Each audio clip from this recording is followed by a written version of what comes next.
बस यही कहना चाहूंगी कि जिस माहौल में हमें सजाएं पे सजाएं दी जा रही हैं, ये एक बहुत ही सुनियोजित षड्यंत्र है और जिसमें सभी लोग बराबर से शामिल रहे हैं। यहाँ तक कि पुलिस प्रशासन, सरकार और मुझे मीडिया से भी शिकायत है कि उन्होंने कभी सच्चाई को सामने लाने की कोशिश नहीं की। जिस मुकदमे में हमें सजा दी गई है उसमें भी हमने कितने सारे एविडेंस मौजूद हैं।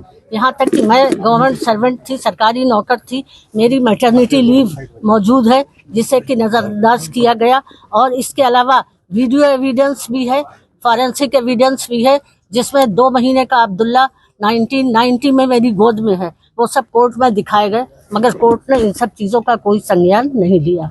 अब यहाँ पर मैं एक बात और भी कहना चाहूँगी कि इस बारे में अगर आपको तफसील देखनी है तो 16 अप्रैल के अखबार में 21 सेवानिवृत्त जो न्यायाधीश है सुप्रीम कोर्ट के और हाई कोर्ट के, उन्होंने चीफ जस्टिस ऑफ इंडिया को एक लेटर लिखा है जिसमें उन्होंने कहा है कि न्यायपालिका को कमज़ोर करने की कोशिशें की जा रही हैं, न्यायपालिका पर अनुचित दबाव डाला जाता है और जनता का विश्वास न्यायपालिका में कम करने की कोशिश की जा रही है। तो जाहिर है इस तरह के फैसलों से जनता का एतमाद, पब्लिक में जनता का एतमाद जो है वो कम होता है न्यायपालिका में।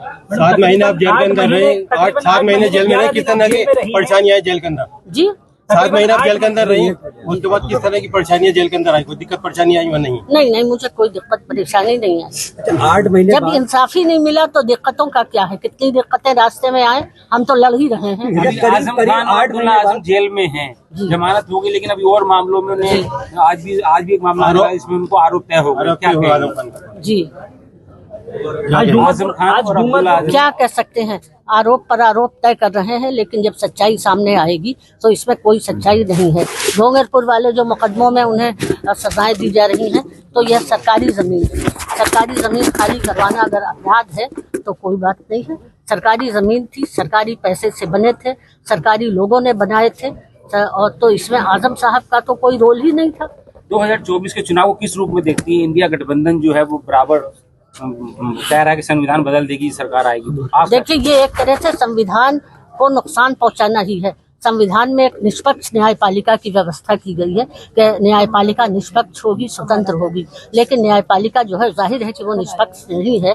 न्यायपालिका पर अनुचित दबाव पड़ रहे हैं, न्यायपालिका दबावों के अधीन काम कर रही है। तो ये एक तरह से संविधान को ही कमजोर कर, न्यायपालिका कमजोर होगी तो हमारा संविधान भी कमजोर होगा।